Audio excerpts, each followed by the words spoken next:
ಉಳ್ಳಾಲ ತಾಲೂಕುದ 300 ಗ್ರಾಮ ಮದರಿ ನಗರ ಪರಿಸರಡ್ ಮಲ್ಲ ಕಾಂಪೌಂಡ್ ಗೋಡೆ ಒಂಜಿ ಇಲ್ಲ ಮಿತ್ತು ಜರಿದು ಬೂರ್ದು ಇಲ್ಲದೊಲೆ ಜೆತುದಿತ್ತಿನ 4 ಜನ ದುರಂತ ಮರಣ ಪಡೆಯನ ಘಟನೆ ಬುಧವಾರ ಕಾಡೆ ವರದಿಯಾತಂಡು.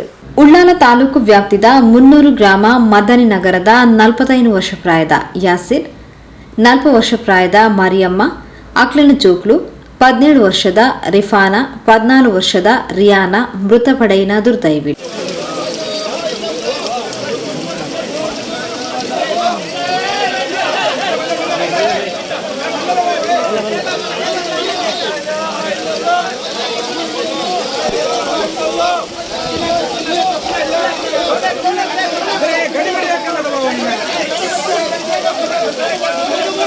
ಇಲ್ಲ ಮೇಲ್ಬರಿತ ಅಬುಬಕರ್ ಪನ್ಪಿನಾರೆಗೆ ಸೇರ್ನ ಜಾಗೆದ ಮಲ್ಲ ಕಾಂಪೌಂಡ್ ಗೋಡೆ ಅಂಗಾರೆ ರಾತ್ರಿದ ಜೋರ್ದ ಬರ್ಸಗ್ ಜರಿದು ಬೂರ್ತು.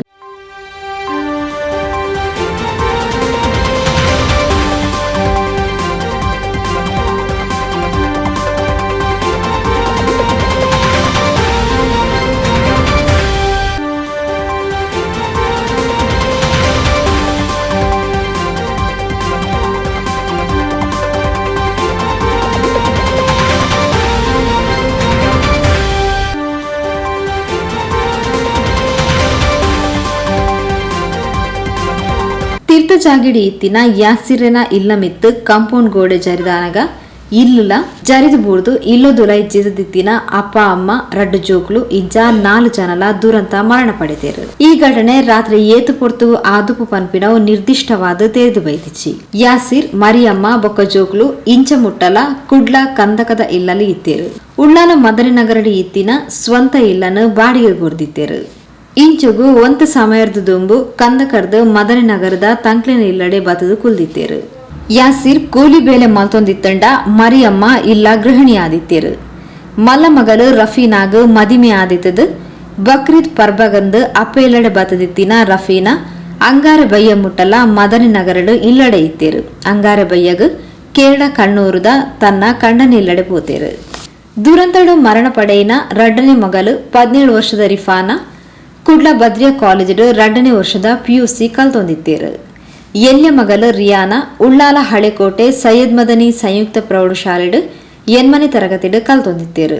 ಒಟ್ಟು 5 ಜನತ ಈ ಕುಟುಂಬಡು ಮದಿಮೆ ಆತಿನ ಮಲ್ಲ ಮಗಲು ರಫೀನಾ ಅಂಗಾರೆ ಕಂಡನಿ ಇಲ್ಲಡೆ ಪೋಯಿರ್ದಾತ್ರ ಅದೃಷ್ಟವಶಾತ್ ದುರಂತರ್ದು ಪಾರಾತೇರು. ಘಟನೆದ ಜಾಗೆಗ್ ಕರ್ನಾಟಕ ರಾಜ್ಯ ವಿಧಾನಸಭಾ ಅಧ್ಯಕ್ಷರು UT ಖಾದರ್ ಭೇಟಿ ಕೊರ್ದು ಘಟನೆದ ಬಗೆಟ್ ಸಂತಾಪನ ವ್ಯಕ್ತಪಡಿಸಾದ ತಂಕ್ಲಿರ್ದು ಆಪಿನಾತ್ ಸಗಾಯ ಮಲ್ಪುವ ಆಂಡ ಈ ಪರಿಸರಡು ದುಂಬಗ್ ಇಂಚಿನ ಘಟನೆ ಆವಂದಿಲಕ ಎಚ್ಚರಿಕೆದ ಕ್ರಮ ದೆತನುವ ಪಂಡ ತೆರಿಪಾಯರು.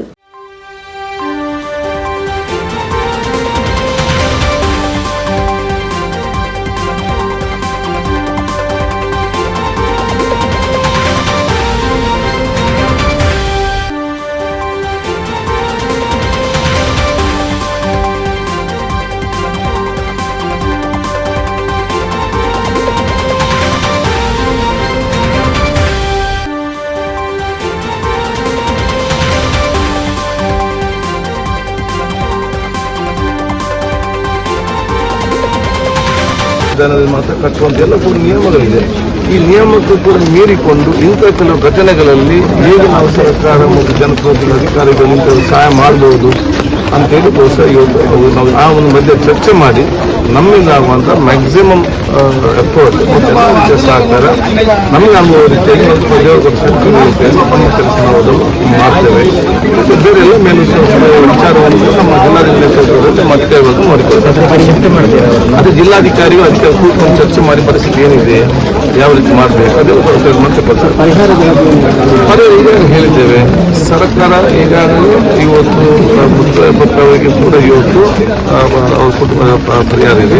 ಮನೆ ಇದಕ್ಕೂ ಕೂಡ ಇವತ್ತು ಸಂಪೂರ್ಣವಾಗಿ ಇವತ್ತು ನಾಶವಾಗಿದೆ, ಅದು ಕೂಡ ಪರಿಹಾರ ಇದೆ.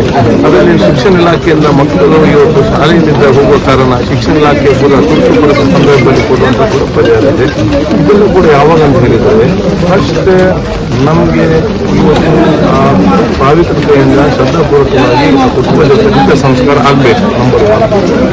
ನಂಬರ್ 2 ಇಲ್ಲಿಂದ ಟೆಂಪಲ್ ಕೆಲಸ ಮಾಡಿಕೊಂಡು ಇದು ಇನ್ನೂ ಬೇರೆ ರೀತಿ ನೋಡಿಕೊಂಡು ಆದ ನಂತರ ಈ ಊರವರು ಕುಟುಂಬಸ್ಥರು ಜಿಲ್ಲಾಧಿಕಾರಿ ಕೂತ್ಕೊಂಡು ಏನೆಲ್ಲ ಕುಡ್ಲದ ನಿಕಟಪೂರ್ವ ಸಂಸದರು ನಳಿನ್ಕುಮಾರ್ ಕಟೀಲ್ ಜಾಗೆಗೆ ಭೇಟಿ ಕೊರ್ದು ಈ ಜಾಗೆ ವಸತಿ ಪ್ರದೇಶ ಅಂಚಾದು ಈ ಪ್ರದೇಶಡು ನನದುಂಬಗು ಇಂಚಿತ್ತಿ ಅವಗಡಲು ಆವಂದಿಲಕ ಸರ್ಕಾರ ಸೂಕ್ತ ಕ್ರಮ ದೆತನಡು ಪಂಡದು ದುರಂತ ಮರಣ ಪಡೆಯಿನಕ್ಲೆಗ್ ಸದ್ಗತಿ ತಿಕ್ಕಡು ಅಕ್ಲನ ಕುಟುಂಬದಕ್ಲೆಗ್ ದುಃಖನು ಸಹಿಸೋನ ಶಕ್ತಿನು ಕೊರಡು ಪಂಡ ತೆರಿಪಾಯರು.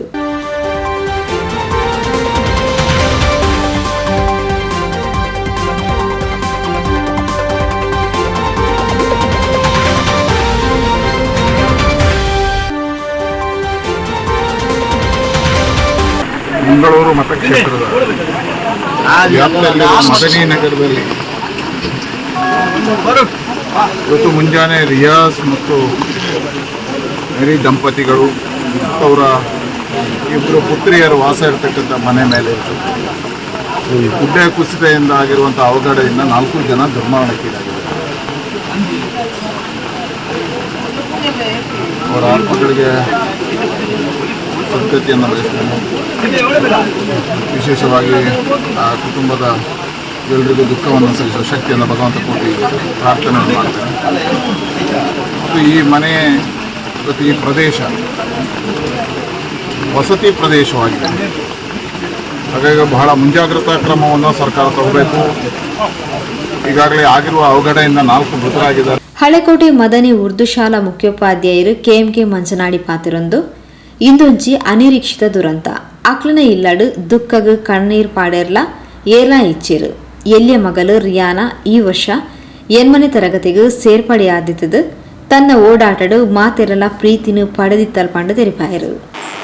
ಬಹಳಷ್ಟು ದುಃಖದಾಯಕವಾದಂಥ ಒಂದು ಸಂಗತಿ ಏನಂತೇಳಿದರೆ, ನಮ್ಮೆಲ್ಲರ ಪ್ರೀತಿಯ ಒಂದು ಮಗು ಕೇವಲ ಬಂದು ಶಾಲೆಗೆ ಬಂದು 1 ತಿಂಗಳು ಪೂರ್ತಿ ಆಗದಿದ್ದರೂ ನಮ್ಮೆಲ್ಲರ ಮನವನ್ನು ಗೆದ್ದಂಥ, ಸದಾ ಹಸನ್ಮುಖಿಯಾಗಿ ನಗುನಗುತ್ತಾ ಪುಟಿಯುತ್ತಿದ್ದಂಥ ಆಶಿಯಾ ರಿಹಾನಾ ಎಂಬಂಥ ಮಗು ಕರುಣಾಮಯನಾದ ಭಗವಂತನ ಕರೆಗೆ ಹೋಗುಟ್ಟು ಇಹಲೋಕ ತ್ಯಜಿಸಿದ್ದಾಳೆ. ಮರಣ ಎಂಬುದು ಎಲ್ಲರಿಗೂ ಶಾಶ್ವತವಾದದ್ದು. ಅದರ ಬಗ್ಗೆ ನಾವು ದುಃಖ ಪಟ್ಟುಕೊಳ್ಬೋದು. ಆದರೆ ಈ ಮಗುವಿನ ಬಗ್ಗೆ ನಾನು ಖೇದ ವ್ಯಕ್ತಪಡಿಸುವುದೇನಂತೇಳಿದರೆ, ಈ ಮಗುವಿನ ಮರಣದ ಬಗ್ಗೆ ತನ್ನ ತಂದೆ ಅಥವಾ ತನ್ನ ತಾಯಿ ದುಃಖಪಟ್ಟುಕೊಳ್ಳುವಂಥ ಸ್ಥಿತಿಯಲ್ಲಿಲ್ಲ. ಅಥವಾ ತನ್ನ ತಂದೆ ತಾಯಿ ತೀರಿ ಹೋದಂಥ ಸಮಯದಲ್ಲಿ ಈ ಮಗು ನಮ್ಮನ್ನು ಬಂದು ಕೂಗಿ, ಸರ್ ನನಗೆ ಅಮ್ಮ ಇಲ್ಲ ಅಥವಾ ನನ್ನ ಅಪ್ಪ ಇಲ್ಲ ಅಂತ ಹೇಳುವಂಥ ಒಂದು ಸ್ಥಿತಿಯಲ್ಲಿಲ್ಲ. ಆದ್ದರಿಂದ ಇದು ಒಂದು ಬಹಳಷ್ಟು ದುಃಖದಾಯಕವಾದಂಥ ಸಂಗತಿಯಾಗಿದೆ. ನಾವೆಲ್ಲರೂ ಭಗವಂತನಲ್ಲಿ ಪ್ರಾರ್ಥಿಸುವಂಥ ಒಂದು ಸನ್ನಿವೇಶ, ನಾವೆಲ್ಲರೂ ಚಿಂತಿಸುವಂಥ ಒಂದು ಸನ್ನಿವೇಶ ಆಗಿದೆ. ಯಾವಾಗಲೂ ನಾವು ಹೇಳಲಿಕ್ಕಿದೆ ಮರಣಾದ ನಂತರ ಯಾರೂ ಇಲ್ಲ ಅಂತೇಳಿ. ಆದರೆ ಇವತ್ತು ನಾವು ನೋಡ್ತಾ ಇದ್ದೇವೆ ಮರಣದ ಸಮಯದಲ್ಲಿಯೂ ಯಾರಿಗೂ ಇಲ್ಲ. ಒಂದು ವೇಳೆ ಇವತ್ತು ಆ ಮಗು ಮರಣ ಹೊಂದಿದ್ರೆ ಅವರ ತಂದೆ ಹೇಳ್ತಾ ಇದ್ರು, ನನ್ನ ಮಗಳು ರಾತ್ರಿ ಹೀಗೆ ಮಾಡಿದ್ದಾಳೆ, ಹಾಗೆ ಮಾಡಿದ್ದಾಳೆ, ಮಲಗಿದ್ದಾಳೆ ಅಂತ. ಹಾಗೇನೆ ಒಂದು ವೇಳೆ ಅವರ ತಂದೆ ತೀರಿ ಹೋಗಿದ್ರು ಆ ಮಗು ಹೇಳ್ತಾ ಇತ್ತು, ನನ್ನ ತಂದೆ ಇವತ್ತು ರಾತ್ರಿ ಈ ರೀತಿಯಾಗಿ ಮಾಡಿದ್ದಾರೆ, ಅವರು ತೀರಿ ಹೋದ್ರು ಅಂತ. ಅಂತ ಒಂದು ಸನ್ನಿವೇಶ ಇಲ್ಲ. ಎರಡನೇದು ಏನು ಅಂತ ಹೇಳಿದ್ರೆ, ಮರಣ ಆದ ಮೇಲೆ ಆ ಮಕ್ಕಳನ್ನು, ಆ ತಂದೆ ತಾಯಿಗಳನ್ನು ತಾವು ವಾಸಿಸುವಂತ ಒಂದು ಮನೆಗೆ ಕರ್ಕೊಂಡು ಹೋಗಿ ಅಲ್ಲಿ ಕಫನ್ ಮಾಡುವಂತ ಒಂದು ಅವಕಾಶವನ್ನು ಸಹ ಭಗವಂತನು ನೀಡಲಿಲ್ಲ. ಆದರೂ ಮದನಿ ನಗರದ ಎಲ್ಲ ನಾಗರಿಕರು ಅದಕ್ಕೆ ಬೇಕಾದಂಥ ಎಲ್ಲ ವ್ಯವಸ್ಥೆಯನ್ನು ಮಾಡಿದ್ದಾರೆ. ಅವರಿಗೆ ನಾನು ಮುಖ್ಯೋಪಾಧ್ಯಾಯನ ನೆಲೆಯಲ್ಲಿ ನಾನು ಧನ್ಯವಾದವನ್ನು ಹೇಳ್ತಾ ಇದ್ದೇನೆ. ಅದೇ ರೀತಿಯಲ್ಲಿ ಆ ಮಗುವಿಗೆ, ಅವರ ತಂದೆಗೆ, ಅವರ ತಾಯಿಗೆ, ಅದೇ ರೀತಿಯಾಗಿ ಅವಳ ಅಕ್ಕನಿಗೆ ಕರುಣಾಮಯನಾದ ಅಲ್ಲಾಹನು ಸುಖಲೋಕ ಶಾಂತಿಯ ಸ್ವರ್ಗವನ್ನು ಕರುಣಿಸಲಿ ಅಂತೇಳಿ ಈ ಮೂಲಕ ನಾನು ಅಲ್ಲಾಹನೊಟ್ಟಿಗೆ ಪ್ರಾರ್ಥಿಸ್ತಾ ಇದ್ದೆ. ಈ ಮಗು ನಿನ್ನೆ ಸಹ ಶಾಲೆಗೆ ಬಂದಿದೆ, ನಮ್ಮೊಟ್ಟಿಗೆ ಬಹಳಷ್ಟು ಆತ್ಮೀಯತೆಯಿಂದ ಒಡನಾಟ ಮಾಡಿದೆ. ನಮ್ಮ ಶಾಲೆಯ ಬಸ್ಸು ಅಲ್ಲಿ ಹೋಗ್ತದೆ. ಅವರ ತಂದೆಯವರು ನಮ್ಮ ಡ್ರೈವರ್ ಹತ್ರ ಹೇಳ್ತಾರೆ ಅಂತೆ, ಅವಳನ್ನು ಹೋಗುವಾಗಲೇ ನೀನು ಕರೆದುಕೊಂಡು ಹೋಗಬೇಕು, ಯಾಕಂದರೆ ಅವಳಿಗೆ ಮಾರ್ಗ ದಾಟಲಿಕ್ಕೆ ಆಗುವುದಿಲ್ಲ, ಕಷ್ಟ ಆಗುತ್ತೆ ಅಂತೇಳಿ. ಈ ರೀತಿಯಾದಂಥ ಎಲ್ಲ ಒಂದೊಂದು ಮನಸ್ಸಿಗೆ ನಾಟುವಂಥ ಹಿನ್ನೆಲೆಯನ್ನು ಹೊಂದಿದಂಥ ನನ್ನ ಪ್ರೀತಿಯ ಮಗುವಾಗಿದ್ದಳು ಅವಳು. ಯಾಕೆಂದರೆ 8ನೇ ಕ್ಲಾಸ್ ಆಗಬೇಕಿದ್ದರೆ ನಮ್ಮಲ್ಲಿ 8 ವರ್ಷ ಕಲಿಬೇಕು. ಆದರೆ ಅವಳು ಹಾಗೇನಿಲ್ಲ, ಖಾಲಿ 1 ವರ್ಷದಲ್ಲೇ ನಮ್ಮ ಮನಸ್ಸನ್ನು ಅವಳು ಗೆದ್ದಿದ್ದಳು. ಇವತ್ತು ಆ ಮಗುವಿನ ಗೌರವಾರ್ಥ ನಮ್ಮ ಶಾಲೆಯಲ್ಲಿ ಶಾಲೆಗೆ ನಾವು ರಜೆಯನ್ನು ನೀಡಿದ್ದೇವೆ. ಅದೇ ರೀತಿಯಲ್ಲಿ ನಮ್ಮ ಸಂಪ್ರದಾಯದಂತೆ ಯಾಸೀನ್ ದುವಾದೊಂದಿಗೆ ನಮ್ಮ ಸ್ಥಳೀಯ ಧರ್ಮಗುರುಗಳ ಪ್ರಾರ್ಥನೆಯೊಂದಿಗೆ ಎಲ್ಲ ಮಕ್ಕಳನ್ನು ನಾವು ಇವತ್ತು ಆ ಮಗುವಿಗೆ ಗೌರವ ಸೂಚಕವಾಗಿ ನಾವು ಮನೆಗೆ ಕಳಿಸುವಂಥ ಒಂದು ವ್ಯವಸ್ಥೆಯನ್ನು ಮಾಡಿದ್ದೇವೆ ಅಂತ ಈ ಸಂದರ್ಭದಲ್ಲಿ ಹೇಳುವುದರೊಂದಿಗೆ ಅಲ್ಲಾಹನು ಆ ಮಗುವಿಗೆ ಸ್ವರ್ಗದ ಪಾನೀಯವನ್ನು ಕೊಡಲಿ, ಅಲ್ಲಾಹು ಆ ಮಗುವಿಗೆ ಸ್ವರ್ಗದ ಭಕ್ಷಣವನ್ನು ಕೊಡಲಿ, ಅಲ್ಲಾಹು ಆ ಮಗುವಿಗೆ ಅವರ ಇಡೀ ಕುಟುಂಬಕ್ಕೆ ಸ್ವರ್ಗದ ವಸ್ತ್ರಗಳನ್ನು ಧರಿಸುವಂಥ ಅವಕಾಶವನ್ನು ಕಲ್ಪಿಸಿಕೊಡಲಿ ಅಂತೇಳಿ ಈ ಸಂದರ್ಭದಲ್ಲಿ ನಾನು ಬಹಳಷ್ಟು ಖೇದಕರವಾಗಿ ಹೇಳ್ತಾ ಇದ್ದೇನೆ. ಇಂಥ ಒಂದು ಮರಣವು ಅಲ್ಲಾಹನು ಯಾರಿಗೂ ನೀಡದೇ ಇರಲಿ, ಅವರ ಕುಟುಂಬದಲ್ಲಿ ಒಬ್ಬರಾದರೂ ಕಣ್ಣೀರು ಹಾಕುವಂಥ ವ್ಯವಸ್ಥೆಯಲ್ಲಿ ಇರಲಿ ಅಂತೇಳಿ ನಾನು ಅಲ್ಲಾಹನೊಟ್ಟಿಗೆ ಪ್ರಾರ್ಥಿಸ್ತೇನೆ. ಕಾಂಗ್ರೆಸ್ ಮುಖಂಡರು ಪದ್ಮರಾಜ್ ಆರ್, ಸದಾಶಿವ ಉಳ್ಳಾಲ್, ತುಳುನಾಡ ರಕ್ಷಣಾ ವೇದಿಕೆದ ಸ್ಥಾಪಕ ಅಧ್ಯಕ್ಷರು ಯೋಗಿ ಶೆಟ್ಟಿ ಜಪ್ಪು ಜಾಗೆಗೂ ಭೇಟಿ ಕೊರೆದು ಸಂತಾಪವನ್ನು ವ್ಯಕ್ತಪಡಿಸಿದರು. 300 ಗ್ರಾಮದ ಮದನಿ ನಗರ ಹತ್ತಿರ ಯಾಸೀರ್ ಎಂಬವರ ಮನೆ ಮಳೆಯ ರಭಸದಿಂದ ಇವತ್ತು ಬೆಳಿಗ್ಗೆ ಸುಮಾರು 6 ಗಂಟೆ ಹೊತ್ತಿಗೆ ಮನೆ ಮೇಲೆ ಮರ ಬಿದ್ದು ಗುಡ್ಡೆ ಜರಿದು ಮನೆ ಕಾಲಪ್ಸ್ ಆಗಿದೆ. ಜೊತೆಯಲ್ಲಿ ಮನೆಯಲ್ಲಿದ್ದಂಥ ಯಾಸೀರ್ ಮತ್ತು ಅವರ ಧರ್ಮಪತ್ನಿ ಮತ್ತು 2 ಮಕ್ಕಳ ಅದರಲ್ಲಿ ಅಡಿಗೆ ಸಿಕ್ಕಿಕೊಂಡು ನಿಧನರಾಗಿದ್ದಾರೆ. ಅವರ ಅಗಲಿಕೆಯ ದುಃಖವನ್ನು ತಡೆಯುವಂಥ ಶಕ್ತಿ ಎಲ್ರಿಗೂ ಇಲ್ಲ. ಈ ಪರಿಸರದಲ್ಲಿ ಇವತ್ತಿನ ನೋಡುವಾಗ ಬಹಳ ಒಂದು ಬೇಸರ ಸಂಗತಿಯಾಗಿದೆ. ಈ ಒಂದು ಮರಣದಿಂದಾಗಿ ಈ ಪರಿಸರ ಮೌನವರಿಸಿದೆ. ಇಡೀ 300 ಗ್ರಾಮವೇ ಮೌನವರಿಸಿದೆ. ಅವರ ಆತ್ಮಕ್ಕೆ ಭಗವಂತನು ಚಿರಶಾಂತಿ ನೀಡಲಿ ಮತ್ತು ಅವರ ಕುಟುಂಬದವರಿಗೆ ಮತ್ತು ಎಲ್ಲರಿಗೂ ಹಿತೈಷಿಗಳಿಗೆ ಅಗಲುವಿಕೆಯ ನೋವನ್ನು ಸಹಿಸುವಂಥ ಶಕ್ತಿ ಭಗವಂತನು ನೀಡಲಿ ಎಂದು ಹೇಳಲಿಕ್ಕೆ ಇಷ್ಟಪಡ್ತಾ ಇದ್ದೀನಿ. ಬಹಳ ದುರದೃಷ್ಟಕರ ಘಟನೆ ನಡೆದಿದೆ. ಯಾಸೀನ್ ಅವರ ಒಂದು ಕುಟುಂಬ ಇವತ್ತು ವಾಸಿಸಿದ್ದಂಥ ಈ ಮನೆ ಮೇಲೆ ಪಕ್ಕದ ಗೋಡೆ ಕುರಿಸುವಂತಾಗಿ 4 ಜನರು ಮೃತಪಟ್ಟಿರುವಂಥದ್ದು ಬಹಳಷ್ಟು ಬೇಸರವನ್ನು ತಂದಿದೆ. ಈ ಹೊತ್ತಿನಲ್ಲಿ ನಾವು ಬೇರೆ ಏನೂ ಮಾಡಲಿಕ್ಕಿಲ್ಲ. ಅವರಿಗೇನು ಆ ಕುಟುಂಬದಲ್ಲಿ ಈಗ 1 ಹೆಣ್ಣು ಮಗಳು ಉಳಿದಿದ್ದಾರೆ. ಅವರ ಗಂಡನ ಮನೆಗೆ ಹೋಗಿದ್ದು, ಅದರಿಂದ ಅವರ ಪ್ರಾಣ ಉಳಿದಿದೆ. ಆ ಕುಟುಂಬದೊಟ್ಟಿಗೆ ನಾವಿರ್ತೇವೆ. ಈ ಎಲ್ಲದರ ಆತ್ಮಗಳಿಗೆ ಶಾಂತಿ ಸಿಗಲಿ ಅಂತ ನಾವು ದೇವರಲ್ಲಿ ಬೇಡಿಕೊಳ್ಳೋದರೊಟ್ಟಿಗೆ ಸ್ಥಳೀಯ ಜನರಲ್ಲಿ ನಾವು ವಿನಂತಿಸಿಕೊಳ್ಳೋದೇನೆಂದರೆ, ಇಲ್ಲಿ ಮನೆಗಳನ್ನು ನೋಡ್ತಿರ್ಬೇಕಾದ್ರೆ ಈಗಲೂ ಕೂಡ ಸ್ವಲ್ಪ ಗಂಡಾಂತರದ ಇದೆ ಕಾಣ್ತಾ ಇದೆ. ತಾವೆಲ್ಲರೂ ಎಚ್ಚೆತ್ತುಕೊಳ್ಬೇಕು. ಎಲ್ಲಿ ಅಪಾಯದ ಮುನ್ಸೂಚನೆ ಇದೆ ಅಲ್ಲಿ ನಿಮಗೆ ಸಾಧ್ಯ ಆದರೆ ಬೇರೆ ಕಡೆಗೆ ಸ್ಥಳಾಂತರಗೊಳ್ಳೋದು, ಇಲ್ಲದ್ರೆ ನಮ್ಮ ಅಧಿಕಾರಿಗಳಿಗೆ ತಿಳಿಸಿ ಒಂದು ಏನೋ ಒಂದು ಕ್ಯಾಂಪನ್ನು ಮಾಡಲಿಕ್ಕೆ ಅಂಥ ಕ್ಯಾಂಪ್ಗಳಲ್ಲಿ ಶಿಬಿರಗಳಲ್ಲಿ ಸೇರಿಕೊಳ್ಳುವುದು ಉತ್ತಮ ಅನ್ನುವಂಥದ್ದು ನಮ್ಮ ಭಾವನೆ. ನಾವು ಘಟನೆ ನಡೆದ ಸ್ಥಳಕ್ಕೆ ಬಂದಿದ್ದೇವೆ. ತುಂಬ ಬೇಸರ ಸಂಗತಿ. ಒಂದು ಇಡೀ ಕುಟುಂಬವೇ ಇವತ್ತು ತನ್ನ ಜೀವನ ಕಳ್ಕೊಂಡಿದೆ. 4 ಜೀವಗಳು, ತನ್ನ ಇಡೀ ಕುಟುಂಬವೇ. ನಾವು ಈ ಮಾತನ್ನು ನನಗೆ ಹೇಳಲಿಕ್ಕೇ ಬೇಸರ ಆಗ್ತಾ ಉಂಟು. ಇಡೀ ಕುಟುಂಬವೇ ಮಲಗಿದ್ದಲ್ಲಿ ಅವರು ತನ್ನ ಪ್ರಾಣವನ್ನು ಕಳ್ಕೊಂಡಿದ್ದಾರೆ. ಇವತ್ತು ಪ್ರಕೃತಿ ವಿಕೋಪದಿಂದಾಗಿ ಅವರ ಪ್ರಾಣವನ್ನು ಕಳ್ಕೊಂಡಿದ್ದಾರೆ. ಅವರಿಗೆ ನಾವು ಸಂಬಂಧಪಟ್ಟ ಇಲಾಖೆಯಲ್ಲಿ ಮತ್ತು ಸಂಬಂಧಪಟ್ಟ ಜಿಲ್ಲಾಧಿಕಾರಿಗಳಿಗೆ ವಿನಂತಿ ಮಾಡೋದಂದರೆ ಅವರ ಕುಟುಂಬಕ್ಕೆ ಪರಿಹಾರವನ್ನು ನೀಡಬೇಕು. ಅದೇ ರೀತಿಯಲ್ಲಿ ಇಂಥ ಒಂದು ಘಟನೆ ಆಗುವ ಮೊದಲೇ ಸಂಬಂಧಪಟ್ಟ ಇಲಾಖೆಗಳು ಎಚ್ಚೆತ್ತುಕೊಳ್ಬೇಕು ಅಂತ ನಾವು ಹೇಳೋದು. ಯಾಕಂದರೆ ಮಳೆ ಬರುವ ಸಂದರ್ಭದಲ್ಲಿ ಆಗಿರ್ಬೋದು, ಪ್ರಕೃತಿ ವಿಕೋಪ ಆಗುವ ಸಂದರ್ಭದಲ್ಲಿ ಅದಕ್ಕಿಂತ ಮೊದಲೇ ಸಂಬಂಧಪಟ್ಟಾದ ಇಲಾಖೆಯ ವಿಲೇಜ್ ಕಂಟ್ರಾಕ್ಟರ್ ಆಗಿರ್ಬೋದು, ರೆವಿನ್ಯೂ ಡಿಪಾರ್ಟ್ಮೆಂಟ್ ಅವರಾಗಿರ್ಬೋದು, ಇಂಥ ಒಂದು ಪರಿಸ್ಥಿತಿದ್ದಾಗ ಅವರನ್ನು ಬೇರೆ ಕಡೆಗೆ ಶಿಫ್ಟ್ ಮಾಡುವಂಥ ವ್ಯವಸ್ಥೆಯನ್ನು ಮೊದಲೇ ಮಾಡಿದರೆ ಇಂಥ ಘಟನೆಗಳು ಕೂಡ ಆಗೋದಿಲ್ಲ. ಅದಕ್ಕೋಸ್ಕರ ನಾನು ಸಂಬಂಧಪಟ್ಟ ಇಲಾಖೆಯಲ್ಲಿ ವಿನಂತಿ ಮಾಡೋದಂದರೆ, ಇಂಥ ಯಾವ ಪ್ರದೇಶದಲ್ಲಿ ಒಂದು ವೇಳೆ ಹೆಚ್ಚು ಗಾಳಿ ಮಳೆ ಬರುವ ಸಂದರ್ಭದಲ್ಲಿ ಯಾವುದಾದ್ರೂ ಮನೆ ಬೀಳುವ ಸಂದರ್ಭ ಇದ್ದರೆ ಅದನ್ನು ಅವರು ಗುರುತು ಮಾಡಿ ಅದನ್ನು ಕೂಡಲೇ ಅವರನ್ನು ಸ್ಥಳಾಂತರ ಮಾಡಿಕೊಳ್ಳುವಂಥ ವ್ಯವಸ್ಥೆ ಮಾಡಬೇಕು. ಅಥವಾ ಅವರಿಗೆ ಬೇರೆ ಕಡೆಯಲ್ಲಿ ಅವರಿಗೆ ವ್ಯವಸ್ಥೆ ಮಾಡುವಂಥ ಕೆಲಸವನ್ನು ಕೂಡ ಸಂಬಂಧಪಟ್ಟ ಇಲಾಖೆಗಳು ಮಾಡುವಂಥದ್ದು ಅವರ ಜವಾಬ್ದಾರಿ ಆಗ್ತದೆ.